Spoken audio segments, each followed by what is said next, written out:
नमस्कार। नई उम्मीदें, नए सपने और एक और नई शुरुआत, क्योंकि लेकर आती है अवसर अपार और हम आपके लिए लेकर आए हैं नया सवेरा। जी हाँ, हम बात करेंगे नए भारत की और खासतौर से प्रेस रिपोर्ट्स में आपको बताएंगे क्या कुछ सकारात्मक खबरें, कुछ खबरें ऐसी जो हट कर प्रकाशित की गई हैं, कैसे लगातार आत्मनिर्भर हो रहा है भारत और आर्थिक विकास की झलक भी आपको दिखाएंगे और साथ में बता देंगे खेल जगत में क्या हुआ है और कैसे रह सकती है आपकी सेहत। बिल्कुल, इसके साथ ही टेक टॉक और नजर डालेंगे वर्ल्ड वॉच पर भी, वो हर बात जो आपके दिन को बनाएगी खास। नमस्कार, मैं हूं आपके साथ कृतिका और मेरे साथ है मेरे सहयोगी मुकुल। शुक्रिया कृतिका। तो चलिए तमाम खबरों से आपको रूबरू पाएंगे, लेकिन सबसे पहले बता दें हेडलाइन।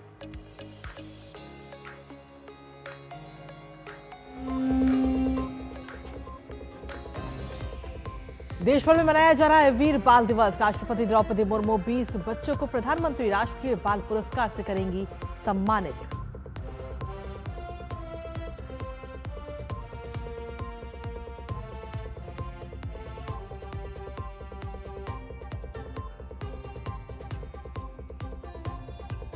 प्रधानमंत्री नरेंद्र मोदी वीर बाल दिवस कार्यक्रम में लेंगे भाग। गुरु गोविंद सिंह जी के साहिबजादों की शहादत को किया जाएगा नमन।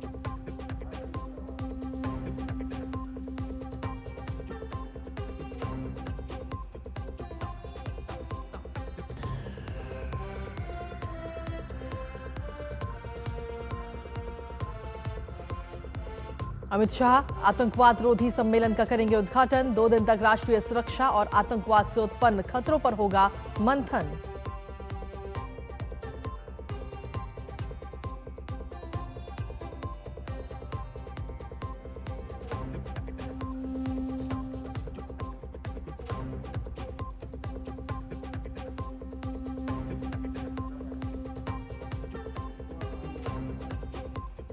अल्पसंख्यकों के लिए नर्क बना बांग्लादेश। एक और हिंदू युवक की पीट पीट कर हत्या। शेख हसीना ने मोहम्मद यूनुस को लताड़ा।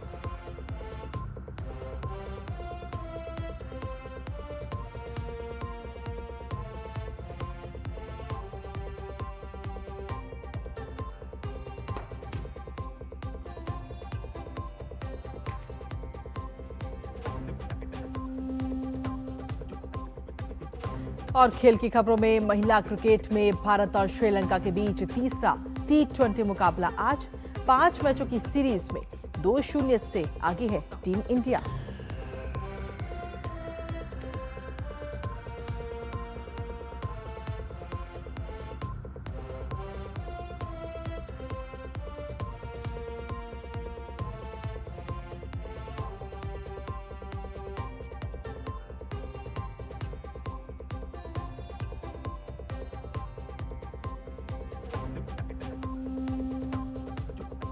तो ये थी प्रमुख सुर्खियां और अब बात करेंगे विस्तार से खबरों में, जहां देश भर में आज राष्ट्रीय स्तर पर वीर बाल दिवस मनाया जा रहा है और इस अवसर पर राष्ट्रपति द्रौपदी मुर्मू आज विभिन्न क्षेत्रों में असाधारण उपलब्धियां हासिल करने वाले बच्चों को प्रधानमंत्री राष्ट्रीय बाल पुरस्कार प्रदान करेंगी। प्रधानमंत्री राष्ट्रीय बाल पुरस्कार भारत सरकार द्वारा प्रतिवर्ष बच्चों को प्रदान किया जाने वाला एक प्रतिष्ठित राष्ट्रीय सम्मान है। यह पुरस्कार वीरता, कला एवं संस्कृति, पर्यावरण, सामाजिक सेवा, विज्ञान और प्रौद्योगिकी व खेल के क्षेत्रों में असाधारण उत्कृष्टता के लिए प्रदान किया जाता है। इस वर्ष 18 राज्यों और केंद्र शासित प्रदेशों से 20 बच्चों का इस सम्मान के लिए चयन किया गया है।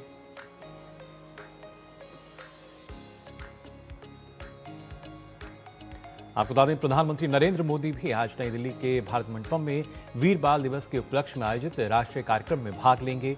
प्रधानमंत्री कार्यक्रम को संबोधित भी करेंगे। बिल्कुल, और इसी के साथ कार्यक्रम के दौरान प्रधानमंत्री राष्ट्रीय बाल पुरस्कार विजेता भी उपस्थित रहेंगे।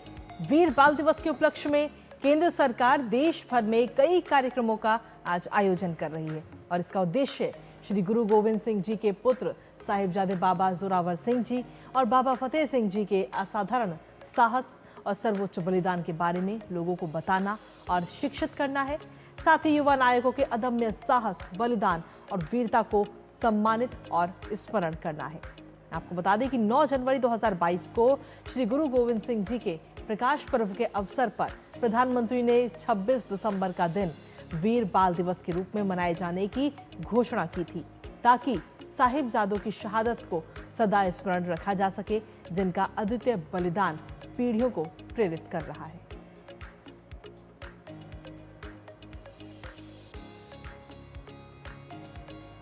तो वीर बाल दिवस जिसकी शुरुआत साल 2022 में प्रधानमंत्री नरेंद्र मोदी ने की थी। बिल्कुल, और इसी के साथ अगर हम देखें तो तब से इस दिन के साथ ही एक इतिहास भी पुराना जुड़ा हुआ है और इतिहास के बलिदान का अडिग और अखंड धैर्य का कहानी है बाबा जोरावर सिंह और बाबा फतेह सिंह की। इस रिपोर्ट के माध्यम से आपको दिखाते हैं। एक विरासत और थी जिसका गौरवगान खुद प्रधानमंत्री ने किया। ये थी बाबा फतेह सिंह और बाबा जोरावर सिंह की विरासत।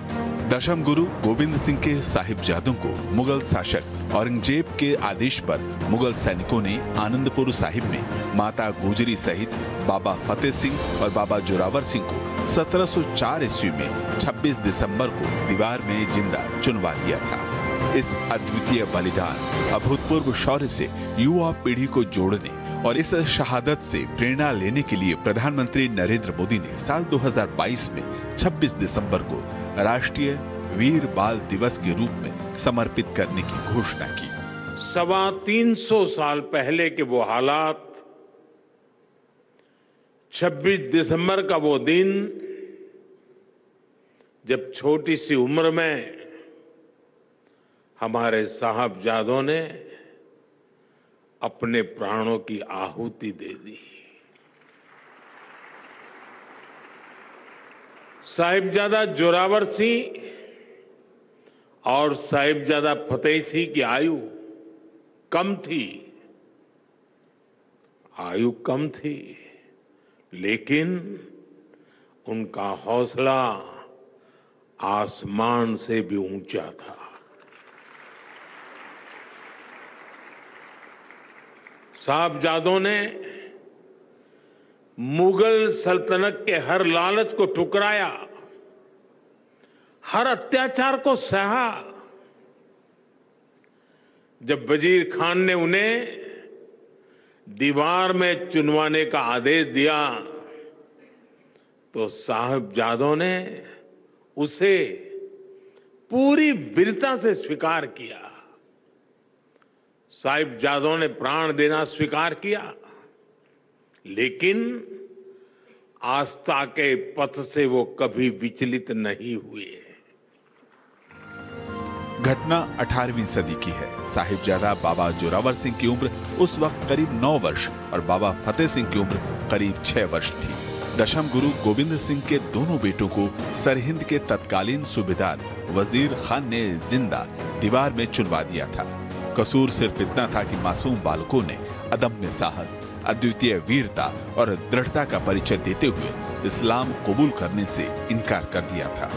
सर्वोच्च बलिदान के इस प्रेरणा को नई पीढ़ी तक पहुंचाने के लिए प्रधानमंत्री नरेंद्र मोदी के नेतृत्व में राष्ट्रीय बाल पुरस्कार दिए जाने की भी घोषणा की गई।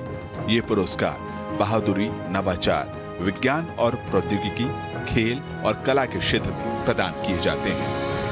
हर्षित चौरसिया की रिपोर्ट, डीडी न्यूज। तो देखा हमने ये रिपोर्ट किस तरीके से लगातार जो साहिबजादे हैं उनके सम्मान में कैसे ये जो शुरुआत है की गई। और वहीं गुरु गोविंद सिंह जी के 359वें प्रकाश पर्व से पहले तख्त श्री हरमिंदर जी पटना साहिब को जगमग रोशनी से सजाया गया है। पवित्र गुरुद्वारा रंग बिरंगी लाइट्स और सजावट से निखर उठा है, जिसे देखने के लिए श्रद्धालु बड़ी संख्या में पहुंच रहे हैं। प्रकाश पर्व को लेकर पटना साहिब में धार्मिक कार्यक्रमों और सेवा कार्यों की तैयारियां भी तेज हैं। गुरुद्वारे के आसपास साफ सफाई, सुरक्षा व्यवस्था और यातायात प्रबंधन के लिए विशेष इंतजाम किए गए हैं।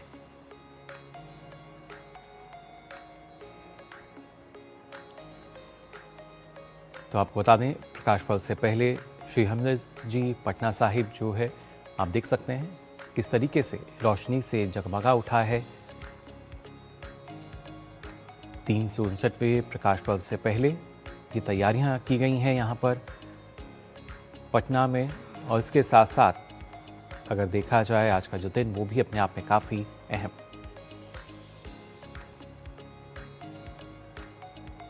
ये तस्वीरें इस समय आपको दिखा रहे हैं। साफ सफाई और सुरक्षा के भी खास इंतजाम है इस समय वहाँ पे। और श्री हरमिंदर जी पटना साहिब रोशनी से जगमगा उठा है, वहाँ की तस्वीरें इस समय हम आपको दिखा रहे हैं।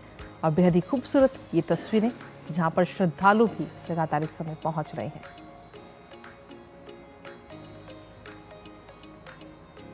ये रोशनी, जगमगाहट जो एक संदेश देती है कि किस तरीके से लगातार जो प्रकाश पर्व हम मना रहे हैं, 359वां प्रकाश पर्व, लेकिन उससे पहले आप देख सकते हैं किस तरीके से तख्त श्री हरमंदिर साहिब की अगर बात की जाए तो यहाँ पर रोशनी से जगमग ये किया गया है।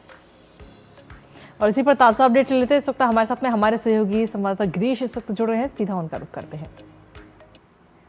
गिरीश, सीधे तौर पर आज वीर बाल दिवस है और 20 बच्चों को आज सम्मानित किया जाएगा उनके अदम्य साहस के लिए, और अलग अलग क्षेत्र में ये पुरस्कार हर साल दिया जाता है। गिरीश जी बिल्कुल, आपने ठीक कहा, क्योंकि आज वीर बाल दिवस है और वीर बाल दिवस की शुरुआत वर्ष 2022 से की गई थी। प्रधानमंत्री नरेंद्र मोदी ने इसकी शुरुआत की थी और वीर बाल दिवस के मौके पर बच्चों को राष्ट्रीय बाल वीरता पुरस्कार से सम्मानित किया जाता है। और आज का दिन बाबा जोरावर सिंह और फतेह सिंह की शहादत को लेकर जो है प्रधानमंत्री नरेंद्र मोदी ने इसकी शुरुआत की थी, और प्रधानमंत्री की शुरुआत के बाद से इस दिन को वीर बाल दिवस के रूप में मनाया जाने लगा है। हर साल अब इस दिन को मनाया जाता है। इस पे कई कार्यक्रम आयोजित किए जाते हैं।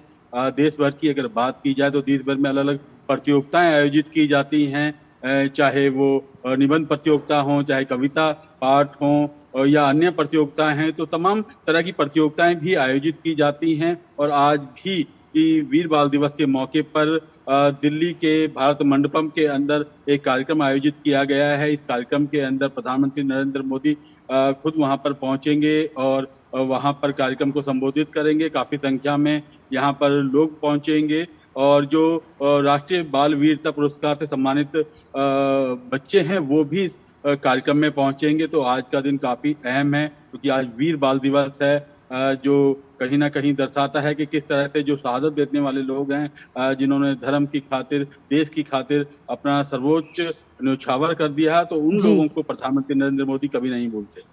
जी गिरीश, और खासतौर से अगर देखा जाए जिस तरीके से सर्वोच्च बलिदान और उसको प्राथमिकता के साथ हर कोई उसका स्मरण करे, उसको याद रखे, ये कहीं ना कहीं एक फोकस रहा है प्रधानमंत्री नरेंद्र मोदी का भी, जिस तरीके से इतिहास को लेकर लगातार वो इस तरह के अलग अलग पहलू जो हैं उनको सबके सामने रखते आए, जो अपने आप में संदेश देते हैं। युवाओं की बात की जाए कि किस तरीके से जब हम बात कर रहे हैं राष्ट्र प्रेम की बात की जाए, राष्ट्रभक्ति की बात की जाए, कितना महत्वपूर्ण है खासतौर से युवाओं के लिए कि इस तरह के संदेश उनको मिल रहे हैं।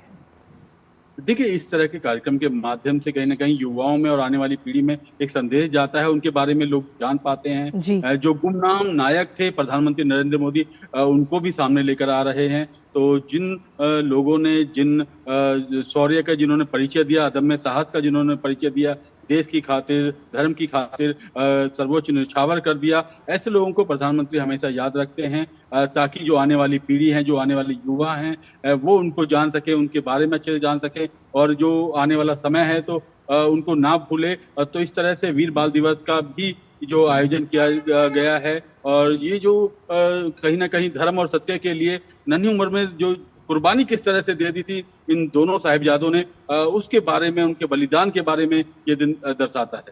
बिल्कुल गिरीश, और आज के दिन को इसीलिए याद भी किया जा रहा है कि आप अपने धर्म को लेकर के और किस तरीके से अडिग रहे, अदम्य साहस आपके अंदर हो, और खास तौर पर बच्चे भी उनसे प्रेरणा लें इस चीज को लेकर के। लेकिन इसके साथ ही बात करें आज के कार्यक्रमों की, तो दिल्ली में तो कार्यक्रम का आयोजन हो ही रहा है, लेकिन इसके साथ ही अलग अलग जगह पर भी वीर बाल दिवस के दिन पर अलग अलग कार्यक्रमों का आयोजन किया जा रहा है, जिससे कि बच्चे प्रेरणा ले सके, उनके बारे में जान सकें और अपने अंदर साहस लेकर आए हर चीज को लेके। जी बिल्कुल, इस वजह से देश भर में जो कार्यक्रम आयोजित किए जाएंगे। फिलहाल बहुत बहुत शुक्रिया गिरीश आपका हमारे साथ जुड़ने के लिए। तो आज वीर बाल दिवस और उसके उपलक्ष्य में जो आयोजन किए जा रहे हैं, देश भर में जो कार्यक्रम हैं वो हमें देखने को मिलेंगे, उनसे भी आपको रूबरू कराएंगे। साथ ही होंगी कुछ और भी खबरें, लेकिन फिलहाल रुक रहे हैं एक छोटे से ब्रेक के लिए।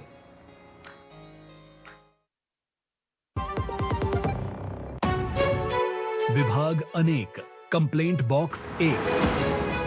किसी भी सरकारी दफ्तर, विभाग या बैंक से जुड़ी शिकायत के लिए pgportal.gov.in पर जाएं, रजिस्टर करें, संबंधित विभाग चुनें, शिकायत दर्ज करें और ट्रैकिंग आईडी नोट करें।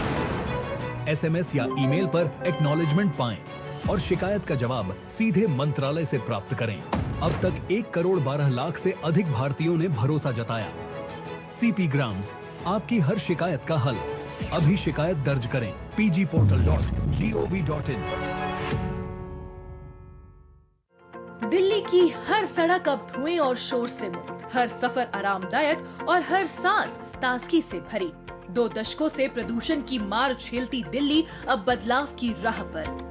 स्वच्छ हवा और बेहतर जीवन के लिए दिल्ली की नई सरकार लगातार ठोस कदम उठा रही है। सिर्फ 10 महीनों में 1350 ई बसों के जरिए साफ हवा, सुरक्षित सफर, जीरो एमिशन, शांत और आधुनिक सीसीटीवी, जीपीएस और पैनिक बटन जैसी स्मार्ट सुविधाओं के साथ ये बसें हर दिन धुआं, धूल और प्रदूषण को कम कर दिल्ली को बनाती है स्वस्थ और हरियाली भरा शहर।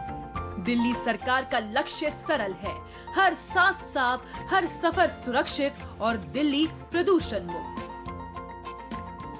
मुख्यमंत्री रेखा गुप्ता के नेतृत्व में नई हवा, नई ऊर्जा, नई दिल्ली।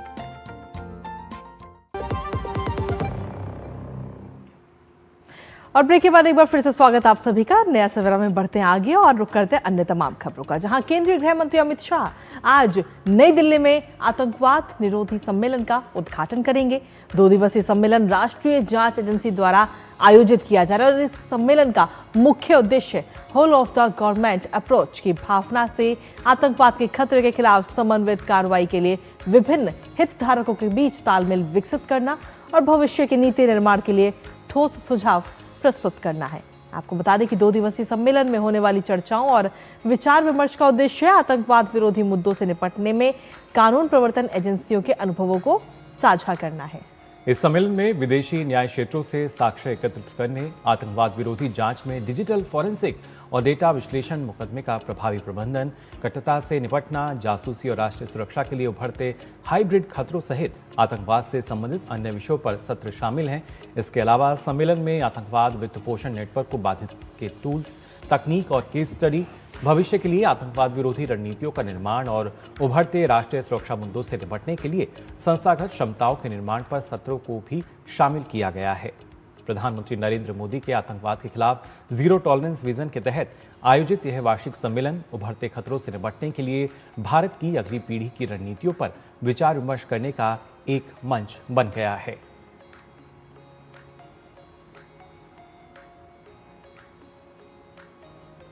और बात कर लेते हैं बांग्लादेश की, जहां पर हिंदू अल्पसंख्यकों पर अत्याचार थमने का नाम नहीं ले रहा है। इस दौरान बांग्लादेश में एक और हिंदू व्यक्ति की भीड़ द्वारा पीट कर हत्या का मामला सामने आया है। सूत्रों के अनुसार राजबाड़ी जिले के पांगशा उपजिला में बुधवार रात एक और हिंदू युवक की भीड़ द्वारा पीट कर हत्या कर दी गई। मृतक की पहचान अमृत मंडल उर्फ सम्राट के रूप में हुई है। हालांकि पुलिस मामले की जांच कर रही है और आगे की कार्रवाई की जा रही है। स्थानीय पुलिस ने इस संबंध में सलीम नामक एक व्यक्ति को हिरासत में लिया है। सलीम के पास से एक पिस्टल और एक देसी बंदूक भी बरामद की गई है। गौरतलब है कि बीते कुछ दिनों से बांग्लादेश में हिंसा बदस्तूर जारी है। ढाका से लेकर चटगांव तक भीड़ के प्रदर्शन और उससे जुड़ी हिंसा की खबरें लगातार सामने आ रही हैं।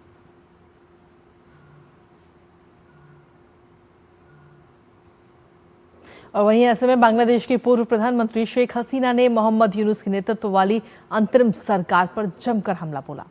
उन्होंने गैर मुसलमानों के खिलाफ अकल्पनीय अत्याचार करने का आरोप लगाया है। शेख हसीना ने कहा कि अवैध रूप से सत्ता हासिल करने वाली यूनुस सरकार में धार्मिक अल्पसंख्यकों को बेरहमी से मार डालने जैसी भयावह घटनाएं सामने आ रही हैं।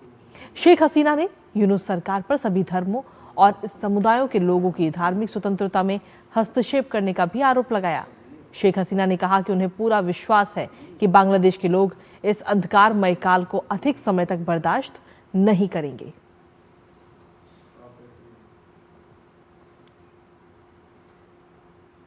तो जिस तरीके से बांग्लादेश में परिस्थितियां हैं, हर कोई उस पर सवाल भी उठा रहा है। बिल्कुल। और बांग्लादेश में हिंदू युवक दीपू दास की निर्मम हत्या के बाद पूरे देश में हमने देखा किस तरीके से एक आक्रोश का जो माहौल है वो नजर आया। विरोध प्रदर्शन भी किए गए। पश्चिम बंगाल के नेता प्रतिपक्ष शुभेंदु अधिकारी ने दीपू दास के परिवार को आर्थिक सहायता प्रदान करने के उद्देश्य से उनके परिजनों के साथ वीडियो कॉल पर बात भी की। इससे पहले सोमवार को शुभेंदु अधिकारी ने बीजेपी नेताओं और समर्थकों के साथ बांग्लादेश के डिप्टी हाई कमिश्नर के बाहर जोरदार प्रदर्शन किया था। तो आपको बता दें कि परिवार को आर्थिक मदद की बात कही गई है। शुभेंदु अधिकारी ने दीपू दास के जो परिजन हैं उनसे वीडियो कॉल के जरिए बात की है और उस दौरान की ये वीडियो भी हम आपको दिखा रहे हैं। परिजनों से बात की और साथ ही आर्थिक सहायता की बात उन्होंने करी है। शुभेंदु अधिकारी जिन्होंने दीपूदास के परिजनों से बात की और जिस तरीके के हालात फिलहाल बांग्लादेश में नजर आ रहे हैं, कहीं ना कहीं चिंताजनक, जिस तरीके से हिंदू अल्पसंख्यकों को टारगेट किया जा रहा है, मीडिया को भी टारगेट किया गया था। और ऐसे में ना सिर्फ जो प्रभावी कदम हैं वो वहाँ की अंतरिम सरकार को उठाने चाहिए थे, लेकिन उसमें मोहम्मद यूनुस की सरकार जो है पूरी तरीके से विफल नज़र आ रही है और लगातार उस वजह से सवाल जो हैं वो भी उठाए जा रहे हैं। ना सिर्फ भारत में बल्कि अलग अलग देशों की भी अगर बात की जाए, सब ने इसकी निंदा की है जिस तरह के हालात यहाँ कृतिका जो हैं बनते हुए नजर आए हैं। बिल्कुल, और इसी पर ताज़ा अपडेट ले लेते हैं। मुकुल इस वक्त हमारे साथ में जुड़ गए हैं नवल सिंह परमार, फोन लाइन पर, सीधा उनका रुख करते हैं। नवल सिंह परमार, अगर सीधे तौर पर देखें तो राजनीतिक हालात भी वहां पर बिगड़ते हुए इस समय नजर आ रहे हैं, क्योंकि मोहम्मद यूनुस का इस समय चौतरफा विरोध देखने को मिल रहा है। जी, देखा जाए तो पिछले 8-10 दिनों में जो घटनाक्रम हुए हैं बांग्लादेश में, उसकी वजह से डॉक्टर यूनुस के खिलाफ काफी लोगों में असंतोष बढ़ा है। और जो लोग अब तक डर के मारे या तो कहीं ना कहीं उनको लग रहा था कि उनके साथ कुछ अघटित होगा, ऐसा सोच के बाहर नहीं आ रहे थे और बोल नहीं रहे थे, ऐसे सिविल सोसाइटी के लोग, इंडिपेंडेंट ऑब्जर्वर, सब लोग अभी सरकार के खिलाफ, यूनुस एडमिनिस्ट्रेशन के खिलाफ अपनी राय दे रहे हैं। और उसमें भी जो मीडिया पे अटैक हुआ और डेली स्टार, प्रथम वालों, और उसके उसी समय एक हिंदू युवक की जो मॉब लिंचिंग में हत्या हुई, तो उसके बाद इंटरनेशनल प्रेशर बढ़ा और लोकली भी जो मीडिया ऑर्गेनाइजेशंस है, लीडिंग डेलीज पे अटैक होने के बाद बाकी जो मीडिया ऑर्गेनाइजेशन है वो भी उनके सपोर्ट में आया। और कहीं ना कहीं उनको भी लगा कि अगर अभी नहीं बोला गया तो बाद में बहुत देर हो जाएगी। तो उसकी वजह से मीडिया में भी काफी हलचल हुई और उनमें भी एक एकता दिखी। और कहीं ना कहीं जो यूनुस एडमिनिस्ट्रेशन जो है उसका लेखा जोखा करने उन्होंने स्टार्ट किया और उसमें काफी बड़ी संख्या में जो इंडिपेंडेंट ऑब्जर्वर है, सिविल सोसाइटी है, पॉलिटिकल लीडर है, वो खुल के बोलने लगे। उसकी वजह से यूनुस एडमिनिस्ट्रेशन के ऊपर काफी प्रेशर, दबाव बढ़ा है। और उसी को चलते परसों जो है उनके होम अफेयर्स एडवाइजरी में उनके जो खास दूत थे, उनके जो असिस्टेंट थे, उनको रिजाइन करना पड़ा है। उन्होंने अपना जो इस्तीफा दिया है, तो वो एक प्रेशर के चलते हुआ नवल सिंह, लेकिन और जिस तरह के हालात नजर आ रहे हैं, दीपूदास के बाद अमृत मंडल की हत्या की गई, किस तरीके से इस मामले में क्या कुछ कार्रवाई की जा रही है? ये अमृत मंडल के केस में एक आदमी को अरेस्ट किया है और देखा जाए तो वो एक क्रिमिनल गैंग जैसा था, उसका वो एक लीडर था और उसके खिलाफ काफी क्रिमिनल केसेस भी थे। और 2023 में शेख हसीना के टेन्योर में ही वो एक क्रिमिनल केसेस उनके ऊपर हुए थे, तो उसके बाद वो देश छोड़ के भाग गए थे। और अभी जो इंडिपेंडेंट सोर्सेज से और मीडिया से जो जानकारी मिल रही है, वैसे वो एक एक्सटॉर्शन केस के लिए क्रिमिनल एक्टिविटी में इन्वॉल्व थे और उसी के चलते उनका जो है मॉब ने उनको पीट के मार डाला गया। हालांकि उनका जो गैंग था वो हिंदू युवकों का गैंग नहीं था, वो हिंदू मुस्लिम सब मिलके ऐसा गैंग जैसा था, 3-4 लोगों का जो एक्सटॉर्शन के लिए गए थे। तो ये जो पूरा केस है उसमें कम्युनल एंगल अभी तक दिखाई नहीं दे रहा है। क्रिमिनल एंगल था, कम्युनल एंगल नहीं था। चलिए, बहुत बहुत शुक्रिया नवल सिंह परमार, तमाम जानकारी और अपडेट्स हमारे साथ साझा करने के लिए, इस महत्वपूर्ण खबर से जुड़ने के लिए। जी बिल्कुल, तो जाना हमने किस तरीके से जो हालात हैं वो बांग्लादेश में यहाँ बने हुए हैं और इसके साथ साथ और भी देश भर की जो प्रमुख खबरें हैं उनसे भी आपको रूबरू कराएंगे। लेकिन फिलहाल वक्त तो चला एक और छोटे से ब्रेक का, जल्द हासिल होते हैं।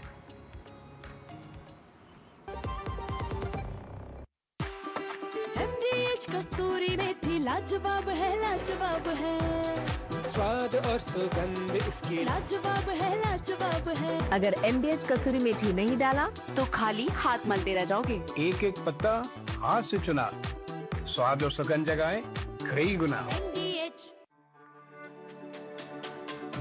मेरी पसंद, मेरी पसंद, मेरी पसंद, मेरी पसंद, हमारी पसंद, हम सबकी पसंद। मजबूत देश का मजबूत सरिया हो गया स्टील।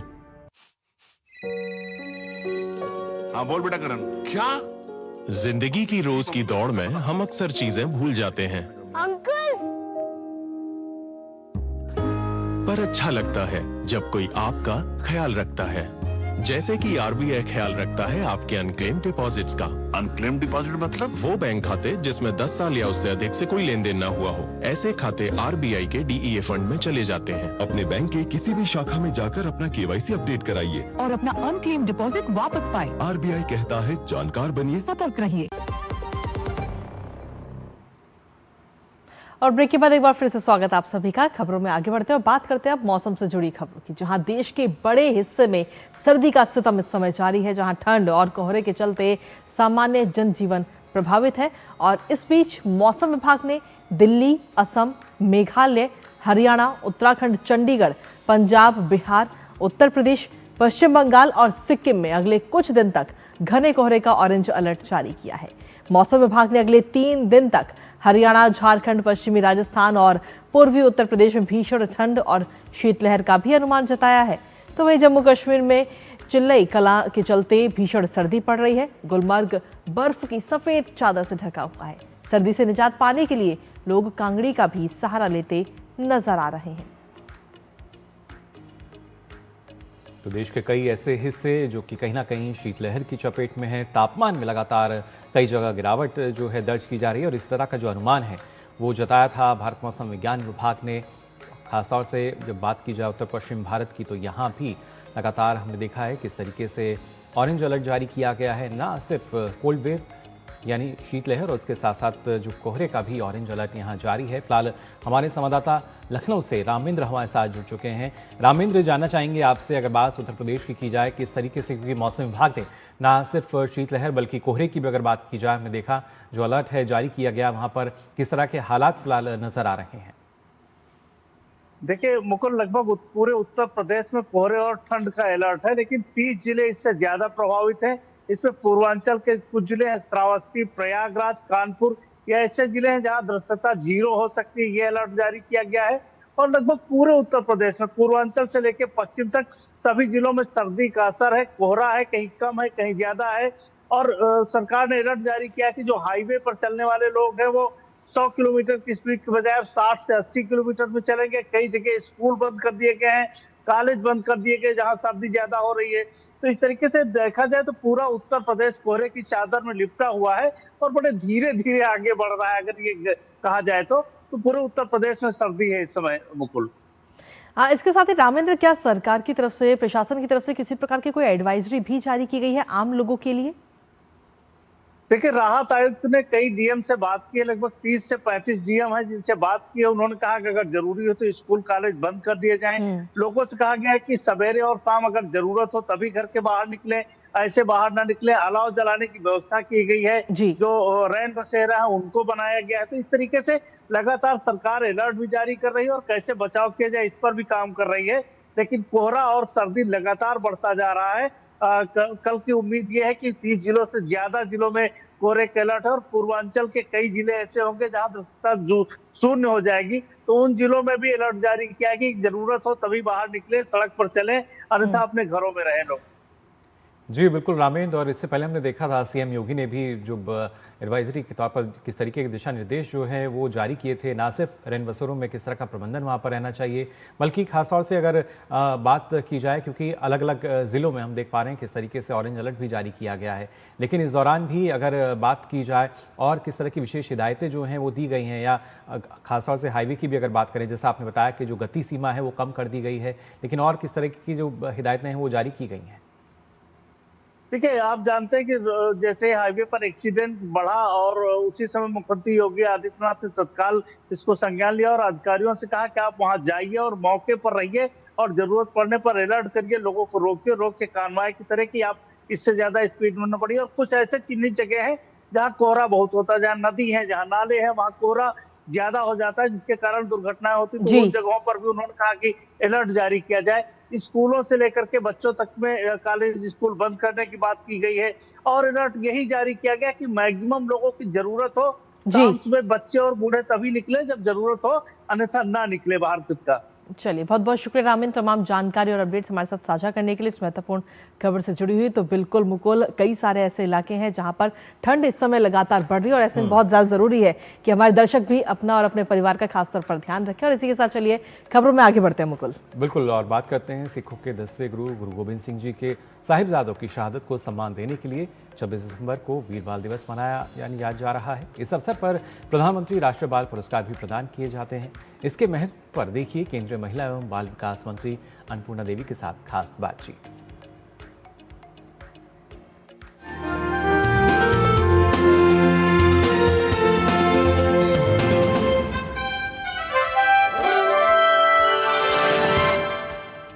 नमस्कार। कहते हैं कि जब नन्हे पंखों को उड़ान मिलती है तो वो अपने आप में राष्ट्र निर्माण को एक बड़ी गति देता है, और ऐसे ही पंखों की उड़ान का उत्सव है वीर बाल दिवस।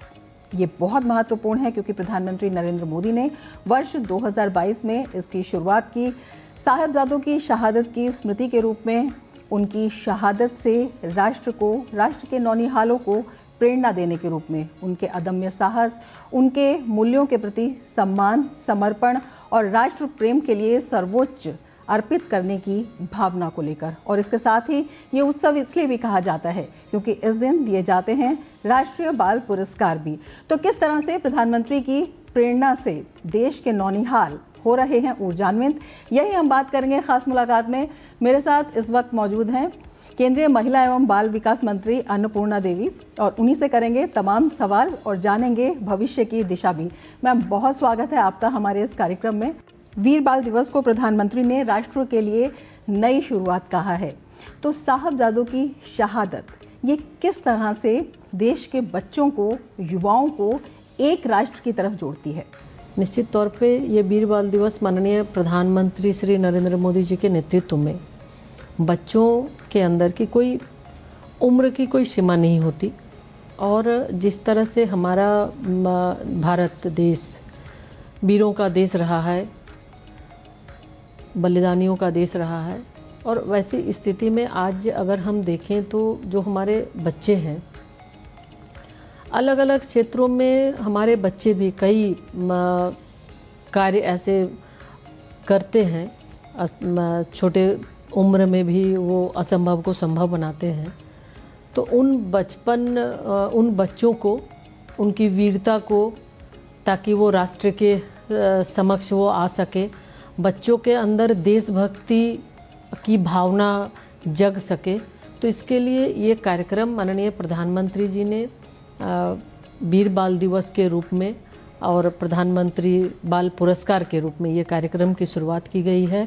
और कई क्षेत्रों में जो हमारे छोटे बच्चे हैं, 18 वर्ष से कम उम्र के बच्चे अपने अपने अलग अलग क्षेत्रों में, जो चाहे वो वीरता की बात हम करें, वीरता उनके साहस की बात करें, या फिर इनोवेशन के क्षेत्र में हो, स्पोर्ट्स के क्षेत्र में हो, आर्ट एंड कल्चर के क्षेत्र में हो, विभिन्न क्षेत्रों में हमारे बच्चे जो बेहतर करते हैं उनको हम प्रधानमंत्री राष्ट्रीय पुरस्कार से, बाल पुरस्कार से सम्मानित भी करते हैं, और देश के सामने उन बच्चों के द्वारा किए गए कार्य को लोगों के बीच में रखते भी हैं, ताकि ये बच्चे भी, जो करोड़ों हमारे छोटे बच्चे हैं, ये उनका रोल मॉडल बन सके। ये भी जानना बेहद महत्वपूर्ण होगा, प्रधानमंत्री ने जिस संकल्प के साथ इस कदम की शुरुआत की, उसकी सिद्धि के लिए अभी तक लगातार 3 सालों में क्या कुछ कदम उठाए गए हैं, किस तरह का रिस्पांस मिल रहा है, किस तरह की भागीदारी है? देखिए, बहुत ही अच्छा इस कार्यक्रम के माध्यम से हम देखते हैं कि बच्चों के अंदर बहुत ही बच्चे उत्साहित होते हैं, और ये बिल्कुल ही बहुत ट्रांसपेरेंसी के साथ ये कार्यक्रम किया जाता है। बच्चों का जब नामांकन होता है तो या तो बच्चे स्वयं अपना नॉमिनेशन भर सकते हैं, या फिर उनके गार्जियन भरते हैं, या तो फिर शिक्षक। तो ये अपने अपने वो नॉमिनेशन करते हैं, और उसके बाद बहुत मतलब पारदर्शिता के साथ इसका चयन की प्रक्रिया भी है। कई स्तर पर इनके जो कार्य किए गए कार्य हैं, जिनके वो नॉमिनेशन में डिटेल्स अपना देते हैं, तो उस पर जांच भी होती है, और उसके बाद लास्ट में फिर ये सिलेक्शन होता है फाइनली। तो निश्चित तौर पे ये देखते हैं कि बच्चे कैसे जो कार्य करते हैं, जिस भी क्षेत्र में कार्य करते हैं उसमें बहुत ही मेहनत लगन के साथ बच्चे कार्य करते हैं। और हमारा ये प्रयास होता है, डिपार्टमेंट का ये प्रयास होता है कि सरकार की ओर से कि पारदर्शिता के साथ इसका चयन हो। चयन की प्रक्रिया भी काफ़ी कई दौर से होके गुजरती है और ये बच्चे जो बेहतर करने वाले बच्चे हैं उनको पुरस्कृत किया जाए। वो अच्छे से उनको जो उनके द्वारा कार्य किए गए हैं उस कार्य को हम लोगों के बीच में भी दें। और पुरस्कार देने के बाद मतलब पुरस्कृत करने का मुख्य और उद्देश्य भी है कि वो राष्ट्र के प्रति, देश के प्रति बच्चों का जुड़ाव हो। और निश्चित तौर पे माननीय राष्ट्रपति जी पुरस्कार देती हैं और माननीय प्रधानमंत्री जी भी राष्ट्र के प्रति बच्चों को देशभक्ति के बारे में उन्हें बताते भी हैं, राष्ट्र के लिए उन्हें प्रेरित भी करते हैं और बहुत ही उत्साह के साथ। ये सिर्फ त्यौहार भी नहीं है, बच्चों के अंदर काफ़ी उत्साह होता है और उत्साह के साथ वो इस कार्यक्रम में भाग भी लेते हैं। और हमें लगता है इस कार्यक्रम के माध्यम से और जो बच्चे इस कार्यक्रम को देखते हैं निश्चित तौर पे उन्हें भी वो भी प्रोत्साहित होते हैं और आगे उन्हें भी ऐसा लगता है कि हमें भी कुछ करना है, इसके लिए वो प्रेरित होते हैं। आपने बताया है कि प्रधानमंत्री राष्ट्रीय बाल पुरस्कार, उनका महत्व क्या है? 26 दिसंबर के दिन वीर बाल दिवस के साथ ही ये भी दिए जाते हैं। भारत वीरों की भूमि रही है और हम बात करें भक्त प्रहलाद की बात करें या फिर भारत की जिनके नाम से ये हमारा देश भारत देश का नाम पड़ा है, तो वैसे वीरबाल हैं। और उसके साथ ही साथ सिर्फ इतिहास ही नहीं, आज के समय में भी जो हमारे बच्चे अलग अलग क्षेत्र में जो कार्य कर रहे हैं हम उन्हें भी सिर्फ इतिहास ही नहीं, वर्तमान में भी जो हमारे बच्चे कार्य कर रहे हैं उन्हें भी जोड़ते हैं। यानी विरासत के साथ हम बच्चों को जोड़ते हैं कि हमारे विरासत में जो चीज़ें हैं आज के दिन में भी हमारे बच्चों के अंदर वो टैलेंट है, वो प्रतिभा है, वो क्षमता है, वो भी अलग अलग क्षेत्रों में रहकर, चाहे वो किसी भी स्तर पर हों, कितने दूरस्थ जगह पे हों, कठिन से कठिन परिस्थितियों में भी रहकर हमारे बच्चों के अंदर जो वीरता है वो झलकती है और उसको हम लोग सामने लाने का प्रयास करते हैं इस कार्यक्रम के माध्यम से। यानी कि विरासत के साथ जोड़कर हम बच्चों के अंदर जो क्षमता है उसको हम प्रेरित करते हैं, उसको हम आगे लाते हैं और ताकि बच्चे आगे आकर बढ़कर राष्ट्रीय सेवा में, देश की सेवा में वो काम करें। सबसे बड़ी बात है बच्चों को सुनने, समझने और सशक्त बनाने की जो प्रतिबद्धता है वो इस पूरे प्रोसेस में किस तरह से सुनिश्चित होती है?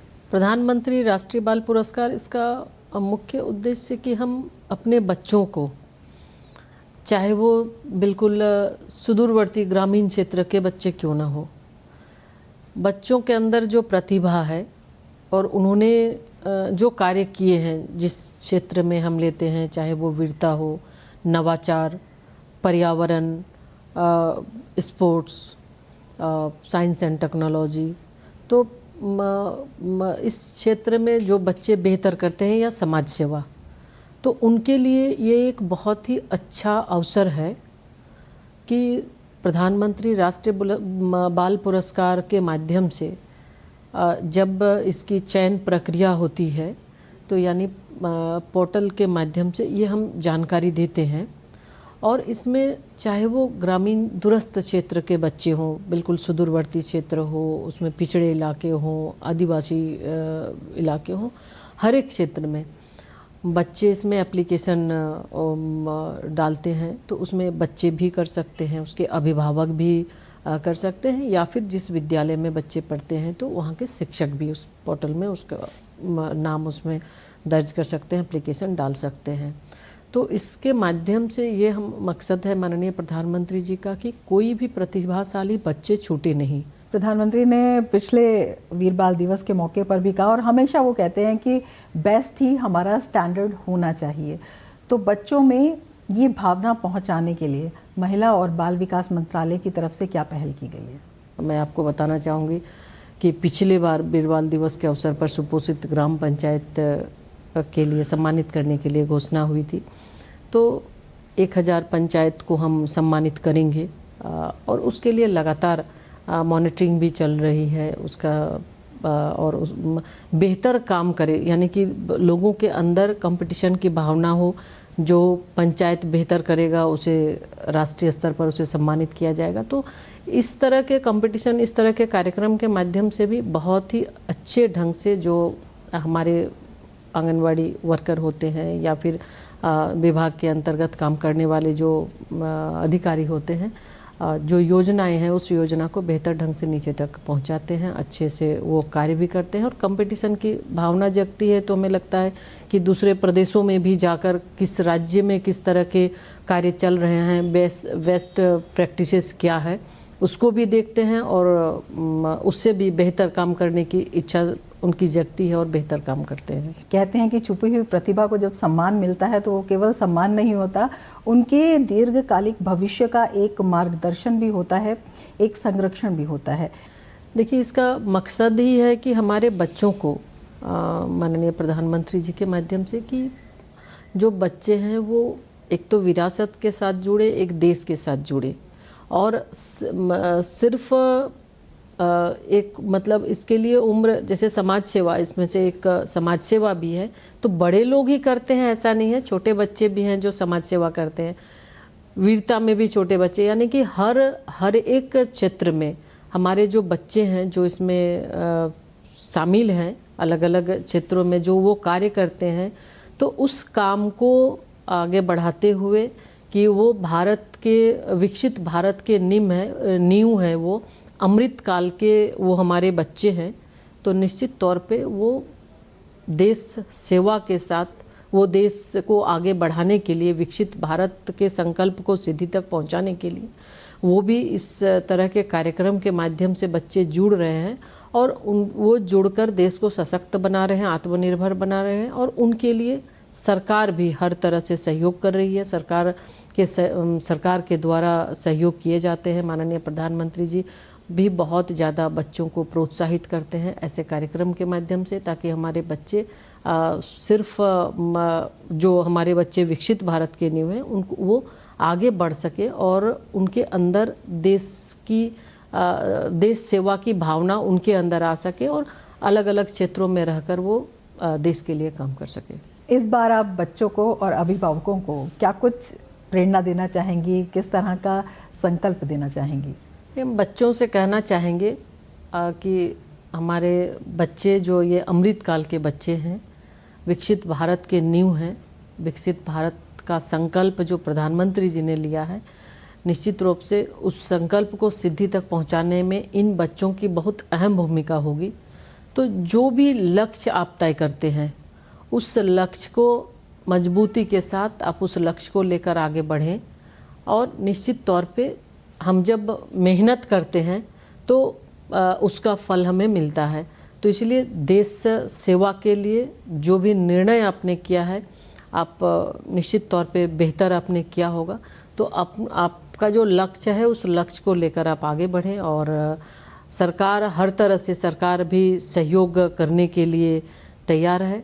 हम अभिभावकों से भी आग्रह करना चाहेंगे कि आप अपने बच्चों पर अपने सपनों को ना थोपें। बच्चे बहुत ही, आज के बच्चे बहुत ही प्रतिभाशाली हैं, प्रतिभावान बच्चे हैं, तो इसलिए बच्चों को स्वतः निर्णय लेने दें। आगे वो गाइड आप ज़रूर करें, लेकिन अपने सपनों को उन पर ना थोपें। आजकल हम लोग देखते हैं कि कुछ बहुत सारी बातें कि हम ये सोचे थे नहीं कर पाए तो हमारे बच्चों ये करे। तो इसलिए हम ये कहना चाहेंगे कि अपने सपनों को ना बच्चों पे थोपे, बच्चों को काम करने दें।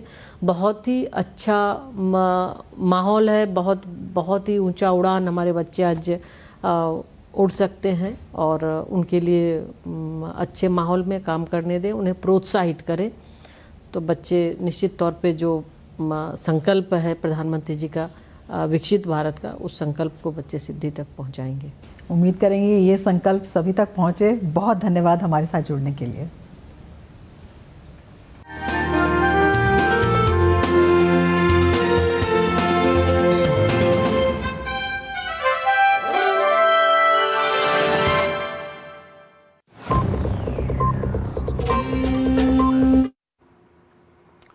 और फिलहाल नया सवेरा में हम यहाँ रुकने एक छोटे से ब्रेक के लिए जल्द आते हैं।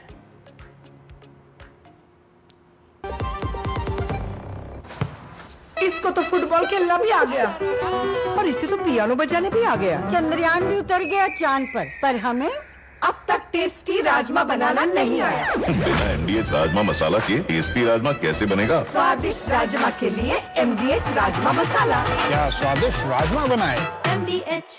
पढ़ता है, खेलता है, झूलता उछलता है, दौड़ता कभी कभी दौड़ कराता है, आगे आगे बढ़ता है इंडिया, अमूल दूध पीता है इंडिया। जब धरती चीर कर निकलता है लोहे का पत्थर और मिलता है मोंगिया के जोश से, फिर तपता है, पिघलता है और बनता है फौलाद। अब होता है सरिया सारी खूबियों के साथ। मोंगिया स्टील, मजबूत देश का मजबूत सरिया। सुनो, एक अच्छी इंश्योरेंस पॉलिसी AI से पूछते हैं। एक ऐसी पॉलिसी जिसमें प्रीमियम पेमेंट हो लिमिटेड पर इनकम आती रहे लाइफ टाइम। LIC का जीवन उत्सव। एक ऐसी पॉलिसी जो दे होल लाइफ इंश्योरेंस कवर भी। LIC का जीवन उत्सव। वाह, चलो तो LIC की जीवन उत्सव पॉलिसी ही लेते हैं। मैं भी तुमसे यही कह रही थी, LIC का जीवन उत्सव। लाइफ टाइम सेलिब्रेशन मनाइए LIC के जीवन उत्सव के साथ, फ्यूचर सेट है। और ब्रेक के बाद एक बार फिर से स्वागत आप सभी का। अब नया सरवर में आगे बढ़ते हुए बात करेंगे समाचार पत्रों में छपी प्रमुख और दिलचस्प खबरों की प्रेस रिपोर्ट के जरिए। और प्रेस रिपोर्ट के जरिए सबसे पहली और प्रमुख खबर है पड़ोसी देश बांग्लादेश से जुड़ी, जहां पर हालात लगातार बेकाबू होते हुए नजर आ रहे हैं। अभी हाल ही में एक और हिंदू युवक की पीट कर हत्या कर दी गई भीड़ के द्वारा, एक और मामला ये सामने आया। इससे पहले हिंदू युवक दीपू की भी हत्या की गई थी। लेकिन इस बार अगर हम देखें तो जो घटनाक्रम है वहां पे वो भी लगातार चेंज होता हुआ नजर आ रहा है। खालिद जी का जो बेटा है वो भी इस समय अब 17 साल बाद बांग्लादेश आ चुका है, तारिक रहमान, जिसको लेकर के राजनीतिक सरगर्मियां भी काफी तेज हो चुकी हैं। वहीं दूसरी तरफ पूर्व प्रधानमंत्री जो है बांग्लादेश की, वो भी कई सारे आरोप मोहम्मद यूनुस पर लगा रही हैं और ऐसे में मोहम्मद यूनुस का चौतरफा निंदा भी हो रही है, उनका विरोध भी हो रहा है। हालांकि अगले कुछ महीनों में बांग्लादेश में चुनाव भी होने हैं और ऐसे में वहां पे जो घटनाक्रम है वो लगातार बदल रहा है। हर किसी की नजर है इस घटनाक्रम पर। बिल्कुल, और बढ़ते हैं अगली खबर की तरफ। ये है कि किस तरीके से भारत का जो रक्षा क्षेत्र है वो मजबूत होता हुआ नजर आ रहा है। आपको बता दें K4 ब्लास्टिक मिसाइल का सफल परीक्षण जो है वो किया गया है। K4 ब्लास्टिक मिसाइल जो है आपको बता दें करीब 3500 किलोमीटर दूर भी अगर दुश्मन है तो उसको भेदने में भी सक्षम है। 3500 किलोमीटर दूर भी ये दुश्मन को ढेर कर सकती है। और खासतौर से इसका जो परीक्षण किया गया है वो हम आपको बता दें अरिहंत क्लास पनडुब्बी है जिससे इसको लॉन्च किया गया था। यानी समुद्र के अंदर भी किस तरीके से हमारा जो रक्षा तंत्र है वो मजबूत रह सकता है, उसका ये सफल परीक्षण माना जा रहा है। और ख़ासतौर से करीब 2000 किलो यानी 2 टन तक का जो परमाणु वॉर हेड है उसको ले जाने में भी ये सक्षम मानी जा रही है और बेहद ही शक्तिशाली अभी तक की K4 ब्लास्टिक मिसाइल जो है इसको माना जा रहा है। अब बढ़ते हैं अगली खबर की ओर, कृतिका। तो ये तो बात हुई रक्षा क्षेत्र की, लेकिन इसके साथ ही अगर हम देखें तो भारत लगातार अपने कदम आगे बढ़ा रहा है अंतर्राष्ट्रीय स्तर पर और अब नए साल में टेक्सटाइल क्षेत्र को भी नई ऊंचाइयां मिलती हुई नजर आ रही हैं। जी हाँ, जो confederation of Indian textile industries के पूर्व प्रेसिडेंट हैं संजय जैन, उन्होंने साफ तौर पर कहा है कि मौजूदा अनुकूल माहौल से अगले 7 साल के अंदर टेक्सटाइल सेक्टर का निर्यात डबल हो जाएगा, दोगुना हो जाएगा और जो जनवरी फरवरी है तब तक अमेरिका के साथ द्विपक्षीय व्यापार समझौते की भी उम्मीद है और उसके बाद गारमेंट और मेड अप्स जैसे आइटम के निर्यात को भी नई ऊंचाइयां मिल सकती हैं। दरअसल हाल ही में अगर हम देखें तो सस्ते कच्चे माल की उपलब्धता भी बढ़ेगी। 7 देशों के साथ जो FTA हुआ है, फ्री ट्रेड एग्रीमेंट, उससे निर्यात के लिए जो बड़ा बाजार है भारत के लिए वो भी तैयार होगा, तो निर्यात के लिए आसानी भी होगी और टेक्सटाइल क्षेत्र में भारत लगातार नई ऊंचाइयां हासिल कर रहा है। आर्थिक क्षेत्र भी बढ़ेगा और साथ ही रोजगार भी बढ़ता हुआ इसके जरिए हमें नजर आएगा। तो ये भी काफी महत्वपूर्ण खबर के तौर पर इसे देखा जा रहा है। बढ़ते हैं अगली खबर की ओर, जो कि बता रही है कि किस तरीके से उत्तर भारत में कड़ाके की जो ठंड है वो भी जारी रह सकती है। साथ ही साथ शीतलहर का भी जो अनुमान है वो मौसम विभाग ने जताया है। खासतौर से अगर बात की जाए 26 से लेकर 29 दिसंबर तक जो हालात हैं लगभग ऐसे ही रहेंगे, यानी दिन के समय भी आपको हो सकता है जो ठंडक है वो महसूस हो, क्योंकि शीतलहर का जो अनुमान है वो जताया गया है। साथ ही मौसम विभाग ने बताया कि करीब 31 दिसंबर तक जो आसमान है वो साफ रह सकता है। हमने देखा था कि पिछले दिनों किस तरीके से जो प्रदूषण की स्थिति नजर आई थी, लेकिन अब धीरे धीरे प्रदूषण भी कम हुआ है, क्योंकि हवाओं की रफ्तार यहाँ बढ़ी है और उसी वजह से जो प्रदूषण है वो कम हुआ है। साथ ही साथ उम्मीद यही है कि आने वाले समय में जो तापमान है वो भी कुछ सामान्य होता हुआ नजर आएगा। तो ये तो बात हुई जो अलग अलग अखबारों में आज खबरें प्रकाशित हुई हैं। अब बढ़ते हैं आगे और नजर डालते हैं दुनिया भर की कुछ खास खबरों पर। देखते हैं वर्ल्ड वॉच। इजरायली सेना ने दावा किया है कि लेबनान में किए गए एक सटीक ड्रोन हमले में ईरान के कुड्स फोर्स के एक शीर्ष कमांडर को मार गिराया गया है। इजरायली सेना ने एक वीडियो जारी किया है जिसमें एक वाहन पर हमला दिखाया गया।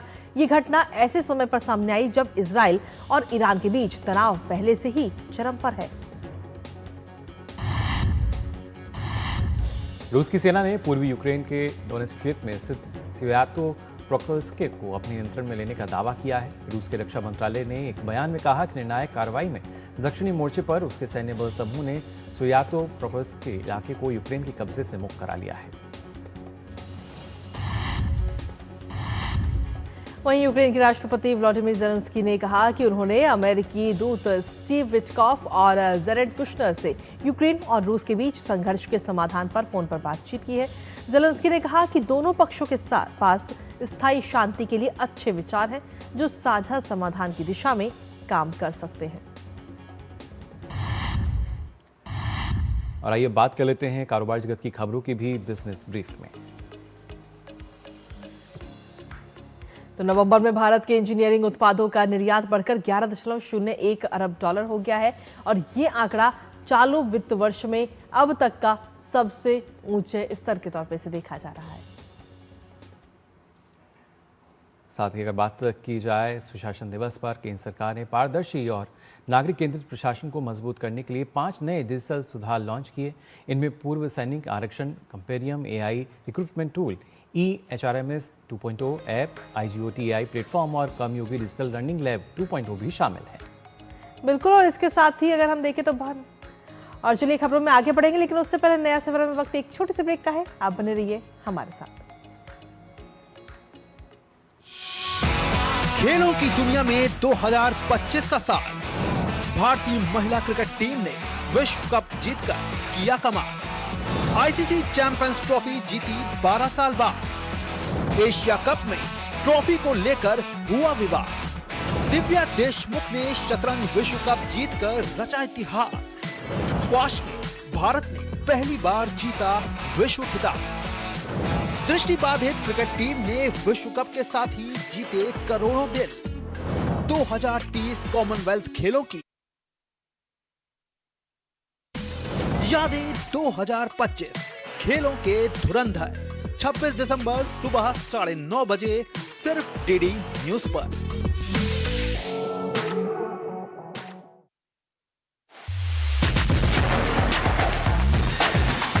दिन भर की भाग दौड़ में जब आप रहते हैं खबरों से दूर और जब आपको जानना हो एक दिन में कितना बदला देश, कैसी रही राजनीतिक हलचल, क्या है आज के वैश्विक मुद्दे, कितनी तेजी से दौड़ रही अर्थव्यवस्था, खेल के मैदान में कहां लहराया तिरंगा। न्यूज नाइट में देखिए दिन भर की अहम खबरों का निचोड़ और उनका विश्लेषण हर रात 8 बजे सिर्फ डीडी न्यूज पर। सोचिए, वो तारा जो रात को टिमटिमाता है, जिसका प्रकाश निकला था लाखों साल पहले। क्या आप जानते हैं आपके सेल में छुपा है एक जीनियस कोड, डीएनए। क्या कभी सोचा है कि आपका दिल धड़कता है कैसे? विज्ञान सिर्फ किताबों में नहीं है, यह है आपके आसपास। जानिए वो कैसे जो हर क्या के पीछे छुपा है। आपकी साइंटिफिक सोच को देगा एक नया स्पार्क जो खोलेगा एक नई दुनिया का दरवाजा। वो है साइंस स्पार्क।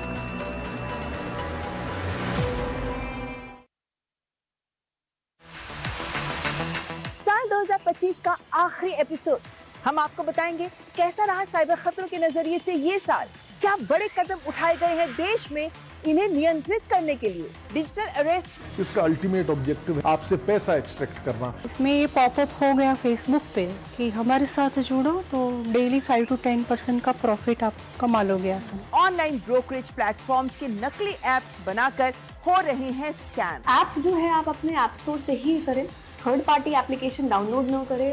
तो देखिए साइबर अलर्ट का वर्ष 2025 का ये आखिरी एपिसोड शनिवार रात 10 बजे सिर्फ डीडी न्यूज पर।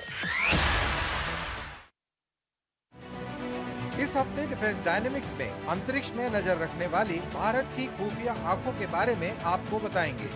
जानेंगे चीन को बेचैन करने वाली भारत की निकोबार स्ट्रेटेजिक एयरबेस के बारे में और आगे बताएंगे भारतीय सेना की ताकत बढ़ाने वाले अश्विनी प्लटून्स के बारे में। मेरे विचार में जानेंगे रूस का चीन समर्थित ड्रोन नेटवर्क और उसका भारत के लिए मायने। इस शनिवार शाम 7 बजे सिर्फ डीडी न्यूज पर। एक नाम नहीं, एक पहचान है। वो सिर्फ एक कहानी नहीं, एक मिसाल है। हर कदम पर बदलाव की इबारतें लिखने वाली, हर सोच को नई रोशनी देने वाली, यही है तेजस्विनी। डीडी न्यूज का वो मंच जहां हर महिला की कहानी बनती है दूसरों के लिए प्रेरणा, शक्ति और साहस का प्रतीक। तेजस्विनी एक ऐसा सफर जो हर नारी के हौसलों को करता है सलाम। महिलाओं पर केंद्रित देश का सबसे लंबे समय तक चलने वाला कार्यक्रम तेजस्विनी अब लौट रहा है वही जज्बा, वही जुनून, नई उम्मीदों और नई कहानियों के साथ। तेजस्विनी हर रविवार दोपहर 3:30 बजे सिर्फ डीडी न्यूज पर। भारत की सेना ने स्ट्राइक की है।